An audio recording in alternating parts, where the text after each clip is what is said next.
شوفي احنا عائلتنا 23 نفر. شنو؟ 23 نفر. عسى. والله يعني احنا اذا نفكر لا تتشاقل والله العظيم 23. انت اخوانك 23 لا واحد؟ مو اخواني. عائله احنا 4 عوائل ببيت واحد. بيتنا كبير اوكي. بس ننام بتعاليق.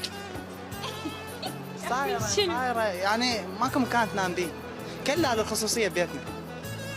والله العظيم. والله؟ نعم. احكي لي شوي شنو اجواء بيتكم برمضان؟ شوفي انا عمامي 3 ماخذين 3 خوات. الشاقة. بس امك غريبة؟ لا هي من ضمنهم بس وحدة غريبة؟ ولا وحده 3 4. قلت 4. بيبيتي وهاي. يعني ما صدق ماكو خصوصية؟ ماكو ما يطب غريب ببيتنا. شنقوه؟ ايه انا هسه انا احب بنيه.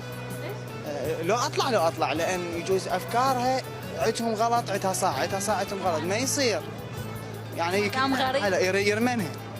والله يسممنها. والله يرمي